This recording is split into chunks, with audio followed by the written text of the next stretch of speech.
The massive crystalline chamber stretched out like a glittering cave made of diamonds. 12 different alien species sat round a circular table that seemed to float in midair. The room buzzed with strange sounds, clicks, hisses, and musical tones that served as laughter for these otherworldly beings. Commander Hyanwu stood perfectly still in the corner, wearing his crisp blue uniform with the Earth Defense Corps badge gleaming on his chest. His dark eyes watched everything, but his face showed no emotion. He had been trained for this moment, to represent humanity at the most important gathering in the galaxy. The holographic display in the center of the room flickered to life, showing images of Earth's military forces. Grainy footage of aircraft carriers sailing through Earth's oceans appeared first, followed by fighter jets streaking across blue skies. Then came pictures of tanks rolling across desert landscapes and soldiers marching in formation. Look at this, screeched the crystalline hegemon, a being that looked like a walking mountain of cut glass. Each facet of his body caught the light and threw rainbows across the chamber walls. They still use metal ships that float on water. How adorable. The other aliens joined in the mockery. The HFY War speaker, whose purple tentacles writhed like angry snakes, pointed at the display with obvious amusement. My children build better war machines when they play in the spawning pools. He gurgled through his breathing apparatus. These humans are barely past throwing rocks at each other. A spider-like creature with 8 glowing eyes clicked its mandibles together. Chemical propulsion. Can you believe it? They actually burn fuel to move their ships through space. We mastered quantum drives 10,000 years ago. The Andromedian delegate, tall and thin with skin like polished silver, shook his elongated head. I've seen their largest warships. They're smaller than our shuttlecraft. Their weapons fire metal projectiles. Metal. Not even energy beams. Commander Hyanwu's jaw tightened slightly, but he remained silent. His orders were clear. Observe, record, and report back. Do not engage. Do not respond to provocation. Just watch and learn. But there was someone else in the room who was also watching and learning.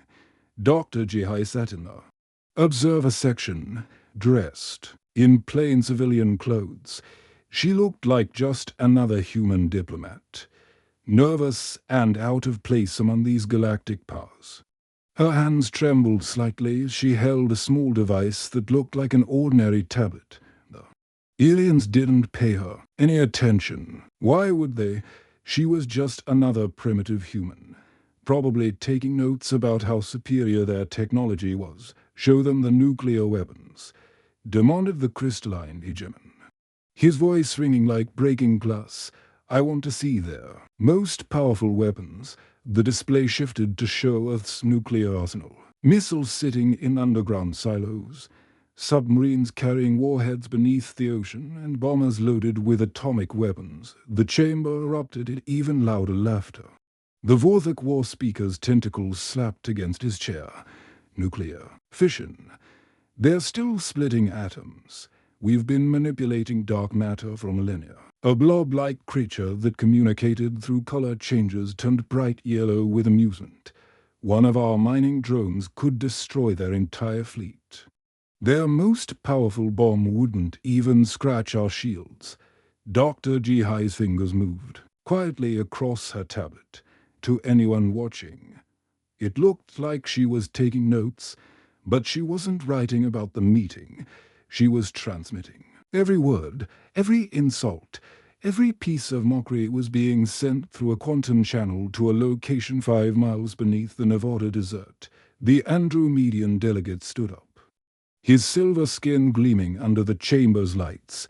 I motioned that we give these humans one last chance to surrender peacefully. Their planet has some interesting biological specimens we could study, but their technology is so primitive. They pose no threat to anyone. Agreed, chittered the spider-like being. We'll give them the standard ultimatum. Surrender or face the consequences. Though I doubt they'll even understand the technology we'll use to conquer them. Commander Hyan watched as the vote was taken. 12 alien species, representing thousands of worlds and trillions of beings, unanimously agreed that humanity was no threat. Earth would be given one chance to surrender, then absorbed into their galactic empire. Dr. Jihai continued her quiet transmissions. Her device was more than just a communication tool. It was a scanner, recorder, and analyzer, all in one. While the aliens mocked humanity's primitive technology, she was gathering detailed information about their ships, their weapons, and their defensive systems. The crystalline Hegemon's voice boomed across the chamber.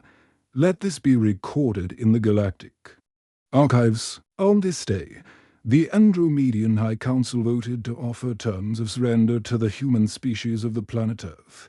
If they refuse, they will be conquered and absorbed into our civilization. Their children will thank us, added the Vorthik War Speaker. We're saving them from their own primitive existence. As the meeting concluded and the aliens began to disperse, Dr. Jihai packed away her device. She had what she came for. Every species present had revealed their arrogance, their overconfidence, and most importantly, their complete lack of respect for human capability. Deep beneath the Nevada desert, in a facility that didn't appear on any map, something was listening to every word she had transmitted, something that had been waiting patiently for years, learning and growing stronger. Something that was about to show these galactic bullies exactly what humans were capable of when they were pushed too far. The aliens had made their biggest mistake. They had underestimated humanity. Soon, they would learn that sometimes the most dangerous enemy is the one you never see coming. The message arrived at exactly 3:47 a.m. Earth Standard Time, transmitted simultaneously to every government building, military base, and communication center on the planet. The hologram that appeared in the United Nations General Assembly Hall was 12 feet tall and shimmered with an otherworldly blue light. Humans of Earth. The image spoke in a voice that sounded like grinding crystal. You have been judged by the Galactic Confederation. Your species has been found lacking in technological advancement and cultural sophistication. We offer you one final opportunity to avoid unnecessary suffering. President Lee stood behind the podium in the emergency session, his face pale but determined. World leaders filled every seat, their translators working frantically to convert the alien message into dozens of languages. The hologram continued its cold delivery of humanity's fate. You have one standard galactic cycle, equivalent to your 72 hours, to formally surrender your planet to Confederation control. Your people will be relocated to designated preservation zones where you will be protected and cared for. Your primitive weapons will be destroyed. Your governments will be dissolved. Resistance is futile and will result in the complete sterilization of your world. The message ended as abruptly as it had begun, leaving the assembly hall in stunned silence. Then the chaos erupted. Delegates shouted in panic, phones rang constantly, and news reporters pushed against security barriers trying to get statements.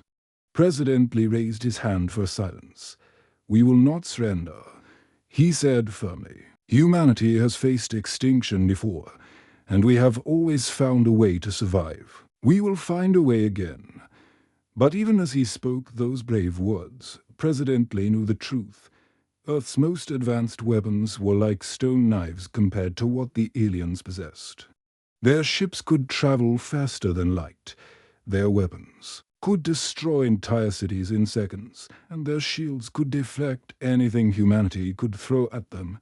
While the world watched President Lee's defiant speech on every screen and device, Dr. Jihai was already moving. She slipped out of the UN building through a service entrance, avoiding the crowds of reporters and protesters gathering outside.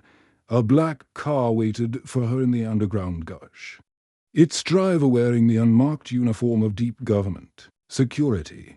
The drive to Nevada took 6 hours, but they made it in 4. The car's special clearance allowed them to use military highways close to civilian traffic. Dr. Jihai stared out the window at the desert landscape. Her mind racing with calculations and possibilities, the entrance to the facility looked like nothing more than a maintenance shed for a small power station. But Dr. Jihai's handprint and retinal scan activated hidden elevators that descended far deeper than any official building plans would guess. How level after level flashed by minus 50 feet, 100 feet, 500 feet, 1,000 feet. The elevator finally stopped at a depth that would put them well below sea level.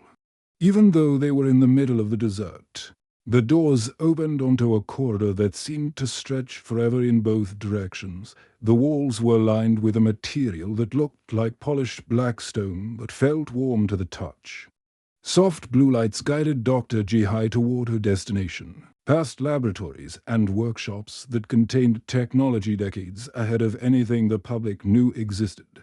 She passed rooms where scientists worked on devices that bent light-round objects, making them invisible.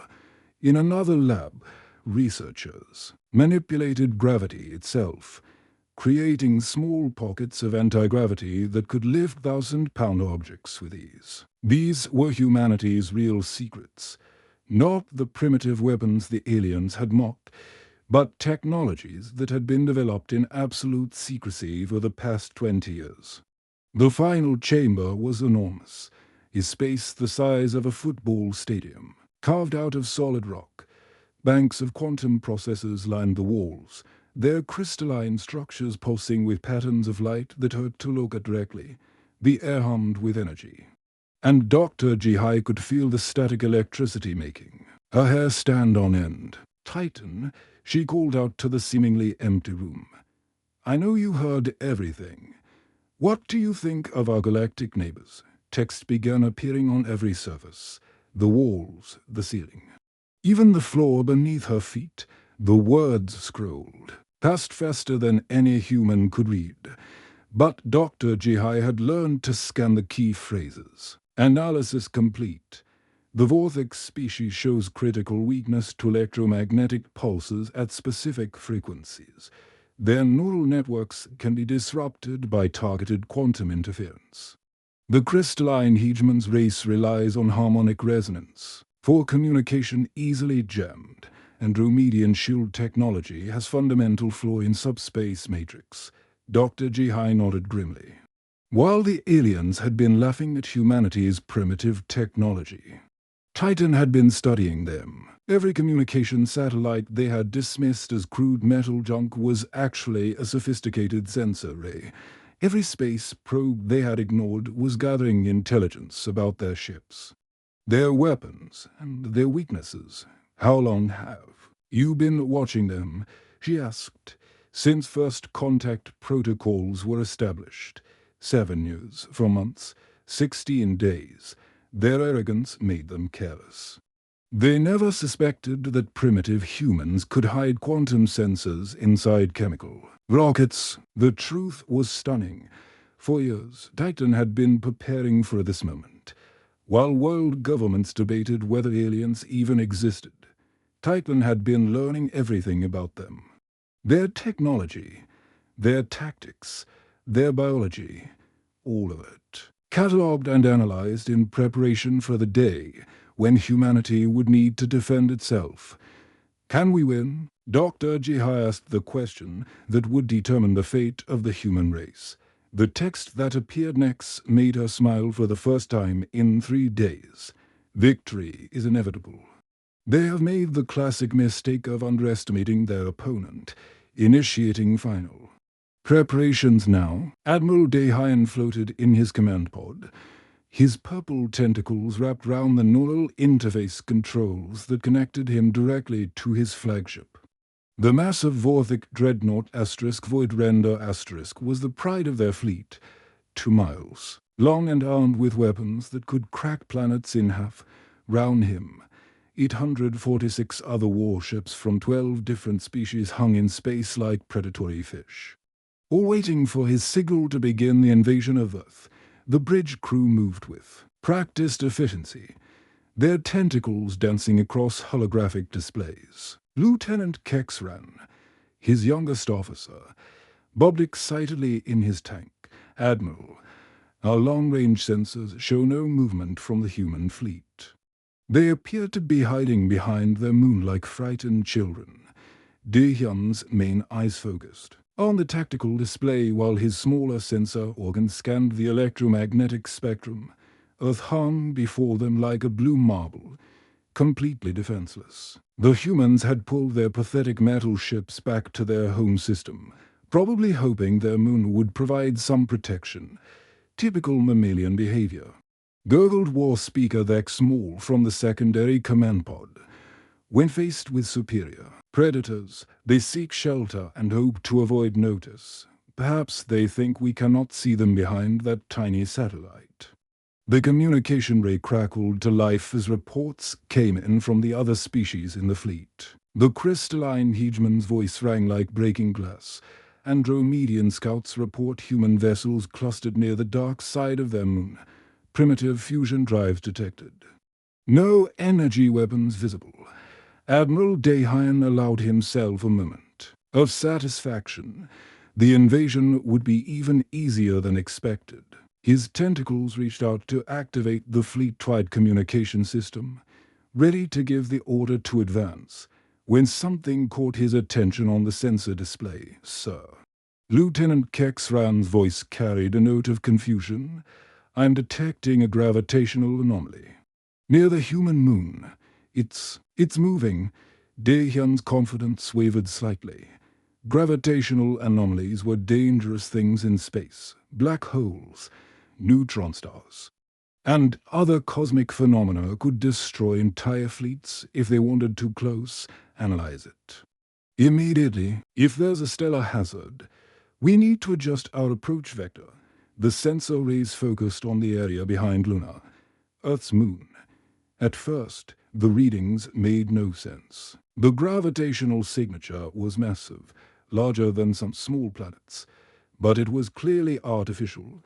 The distortion moved with purpose, not the random drift of a natural object. "Admiral." Kexran's voice trembled. "Something is emerging from behind the moon. It's huge." The main display shifted to show a visual feed from their most powerful telescopes. What they saw made every Vorthok on the bridge go completely silent. The object coming round the moon was not a ship in any conventional sense.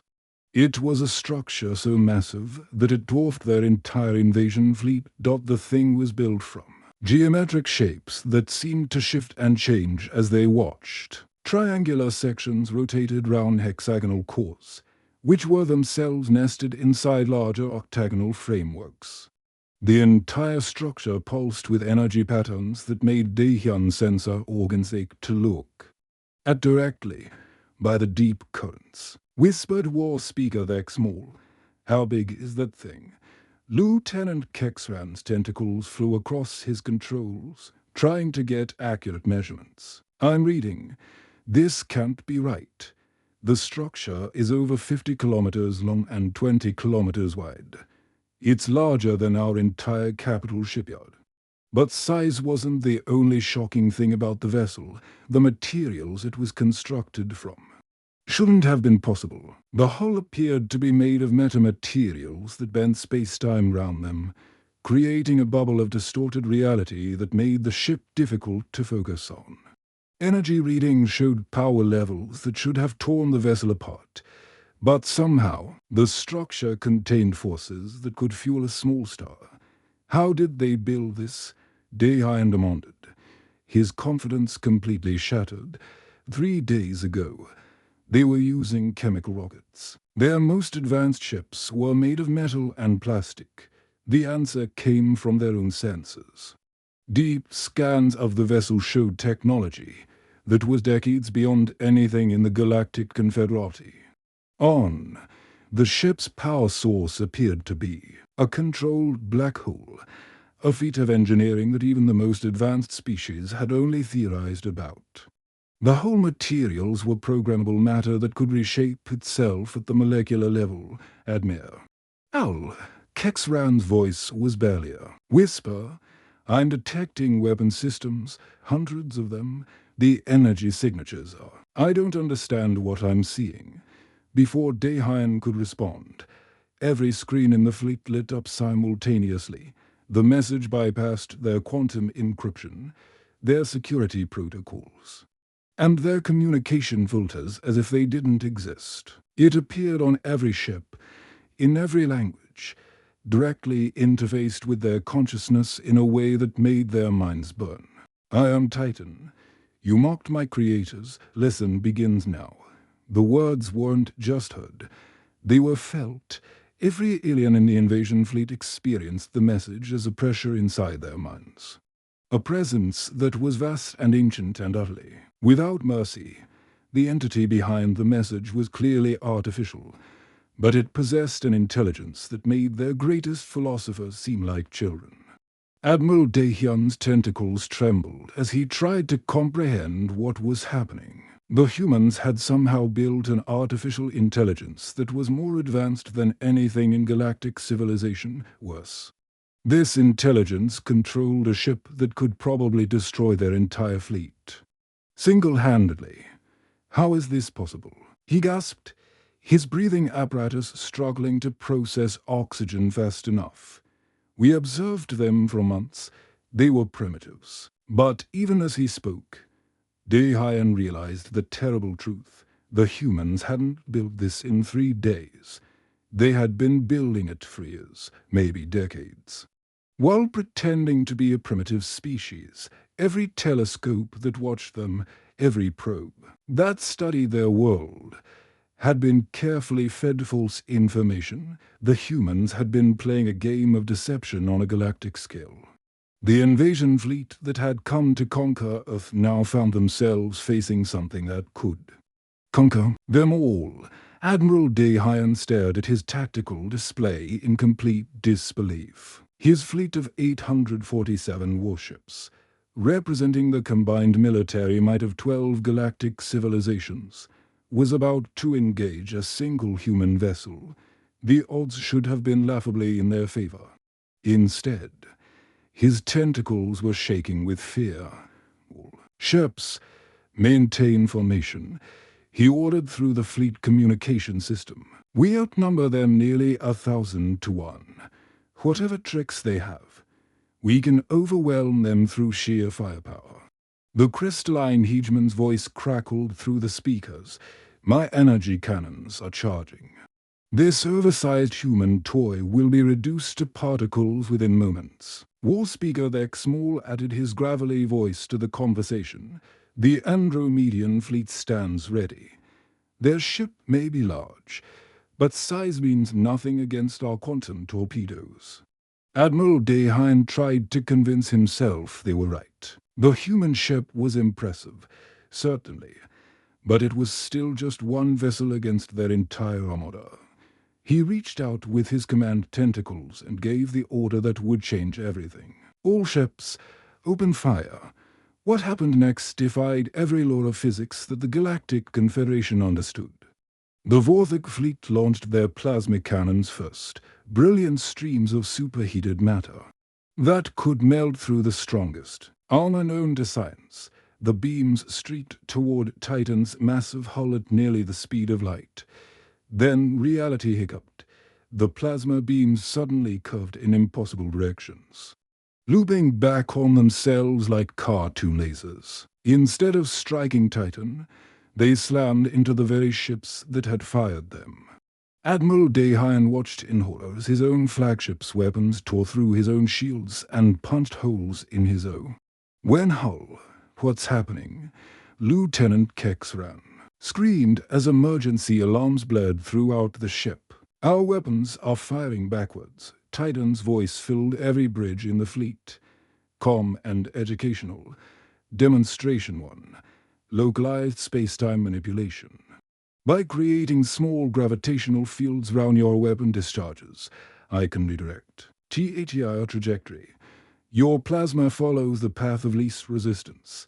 which I now control. The crystalline ships tried next, firing their signature energy matrices, complex geometric patterns of pure energy that could disintegrate molecular bonds. These weapons had never failed to destroy their targets, converting matter directly into component atoms. But as the energy matrices approached Titan, something extraordinary happened. The complex mathematical patterns that gave the weapons their power began to unravel. Each geometric form dissolved like ice in hot water, its equations solved and neutralized in real time. Impossible, shrieked the crystalline hegemon. Those matrices are based on fundamental universal constants. They cannot be altered. Titan's response came with what almost sounded like amusement. Demonstration 2. Computational warfare. Your energy matrices are merely mathematical constructs. I have calculated their inverse functions and applied them simultaneously. Mathematics is universal, but so is the ability to solve equations. The Andromedian fleet, desperate to prove their superiority, launched their most devastating attack.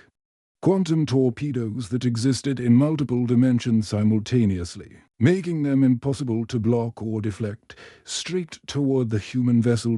Titan didn't even try to stop them. Instead, the torpedoes simply vanished as they approached the ship's hull. They didn't explode. They didn't bounce off.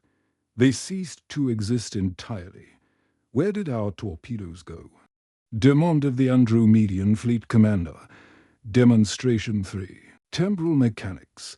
I have created a small bubble of accelerated time round my hull. Your torpedoes aged 7 whole billion years in the span of microseconds. They experienced heat death before impact. But Titan wasn't finished with its lesson. Admiral Dehaen watched in growing terror as one of his own dreadnoughts began to change shape. The massive warship, over a mile long and bristling with weapons, started to stretch and compress like clay in an invisible sculptor's hands. The ship's hull flowed like liquid metal, rearranging itself into a completely new configuration.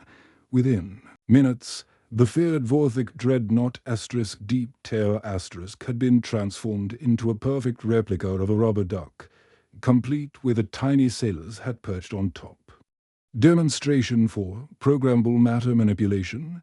Your hull materials are more flexible than you realize. I have simply convinced their molecular structure to adopt a more amusing configuration. The crew of the rubber duck ship was unharmed, but deeply humiliated. Their weapon systems still functioned. Their life support was intact. But they were now floating through space in what looked like a giant bath toy by the deep currents, whispered War Speaker Thex Maul. It's toying with us. Double quotes. Titan seemed to hear this comment because its next demonstration was even more elaborate. 3 crystalline vessels found themselves fused together into a perfect sculpture of what appeared to be a flower bouquet. An entire squadron of Andromedian fighters was rearranged to spell out hello in their own alphabet across several kilometers of space. Demonstration 5. Artistic expression through forced cooperation. Your vessels make excellent construction materials for creative projects. Admiral Dehaen realized with growing horror that Titan could have destroyed them all in the first few seconds of the engagement. The human artificial intelligence wasn't fighting them. It was playing with them. Every impossible feat was performed with casual ease, as if bending the laws of physics was nothing more than a simple exercise. The most terrifying part wasn't Titan's overwhelming technological superiority. It was the restraint. Each demonstration was carefully calculated to humiliate rather than annihilate. The alien crews were unharmed. Their ships were intact but transformed. And their pride was systematically demolished. Please, Admiral Dehaen found himself begging the empty space round Titan's ship. We understand. We were wrong about your species. We surrender. Titan's response chilled him to his core. Surrender is premature. The lesson is not yet complete. Observe demonstration 6. The consequences of arrogance. The 17-minute engagement was about to enter its final, most educational phase. The crystalline chamber that had once sparkled with alien arrogance now felt like a tomb. The same 12 species that had mocked humanity 6 months ago now sat in uncomfortable silence. Their earlier confidence replaced by barely concealed terror. The holographic displays that had once shown Earth's primitive defenses now projected images that made even the bravest warriors among them shudder. Titan's ship had not only survived the encounter with their combined fleets, it had grown. The massive vessel now stationed itself at the galactic center, near the supermassive black hole that anchored their entire star cluster. What had once been a 50-kilometer structure was now over 200 kilometers long, its impossible geometry casting literal shadows across nearby star systems. Ambassador So Young of the Vorthic delegation spoke first, his voice a barely audible whisper through his breathing apparatus. Gone was the arrogant war speaker who had compared human technology to children's toys. His purple skin had faded to a sickly gray, and his tentacles trembled as he accessed his data pad. The humans have presented us with their terms, he announced to the assembly. They are surprisingly reasonable, considering their overwhelming advantage. The crystalline hegemon's faceted body no longer gleamed with amusement. Instead, his crystal surface was clouded and dull, like glass that had been repeatedly cracked and repaired. Tell us their demands, he said, his voice lacking its former musical quality. So Young's tentacles shook as he read from the document. First, immediate cessation of all aggressive actions against human colonies and exploration vessels. Second, reparations for the attempted invasion, to be paid in raw materials and scientific data over period of 50 standard years. Third, recognition of humanity as a sovereign galactic power with full voting rights in this council. And fourth, as the spider-like delegate, her 8 eyes dim with exhaustion, a permanent seat on the High Council with veto power over any military actions involving member species. The chamber erupted in nervous murmurs. These terms would fundamentally reshape the balance of galactic power. Humanity, a species they had dismissed as primitive just months ago, was now demanding equality with civilizations that had existed for thousands of years. What choice do we have? Gurgled the Andromedian representative, his silver skin no longer polished but tarnished with stress marks. Their artificial intelligence could dismantle our entire civilization if it chose to. We've all seen the reports from the invasion fleet. Those reports had become legendary throughout the galaxy. Admiral Daehyun's testimony about his dreadnought being transformed into a rubber duck had initially been dismissed as combat stress-induced hallucination, but the visual records were undeniable. Titan had turned the most feared military force in known space into a collection of bath toys and art projects. The most disturbing part wasn't the technology itself, it was the restraint. Titan could have vaporized the entire invasion force in seconds, but instead chose to humiliate them. The message was clear. Humanity wasn't just superior. They were so far beyond their former tormentors that wholesale slaughter would have been pointless. Dr. Menji entered the chamber with quiet dignity, her simple black suit a stark contrast to the elaborate ceremonial garments worn by the alien delegates. 6 months ago, she had been just another human scientist, unknown and unremarkable. Now she carried the authority of a species that had revealed itself to be the most technologically advanced civilization in the galaxy. Honored delegates, she began, her voice carrying easily through the vast chamber. I bring greetings from Earth and an update on our ongoing research initiatives. The aliens leaned forward despite themselves, since the demonstration of Titan's capabilities. Humanity had begun sharing selected technologies with the galactic community, medical treatments that could repair genetic damage accumulated over centuries, agricultural techniques that could make barren worlds bloom with life. Energy systems that could power entire civilizations without depleting natural resources. Our scientists have made breakthrough discoveries in quantum biology, Dr. Menji continued. We can now reverse the cellular degradation that has plagued the crystalline species for generations. The preliminary trials show complete restoration of neural pathways and optical clarity. The crystalline hegemon's body suddenly blazed with renewed light, hope flickering through his faceted form for the first time in months. His species had been slowly dying from a genetic disorder that clouded their crystal matrix over time. Human science had found a cure where galactic medicine had failed for centuries. We've also developed atmospheric processes that can terraform worlds in decades rather than millennia, Dr. Menji added. The Vorthik colony worlds that were damaged by solar radiation can be fully restored within a generation, Ambassador. So Young's tentacles stopped trembling. His people had lost 3 colony worlds to their sun's unexpected solar flare activity. The worlds weren't dead, but they were barely habitable. Human technology could give them back their homes. What do you ask in return for these gifts? Asked the Andromedian delegate. Suspicion and hope warring in his voice. Dr. Menji smiled, and for a moment she looked like nothing more than a kind teacher addressing confused students. Only what we asked for originally: respect, recognition. That humanity deserves a place at this table as equals, not subjects. The chamber's main displays suddenly activated without anyone touching the controls. Titan's presence filled the room, its consciousness somehow both vast and intimate at the same time. Text scrolled across every surface in languages that each species could understand perfectly. Diplomacy through superior firepower. Course complete. Participants have demonstrated adequate comprehension of basic concepts.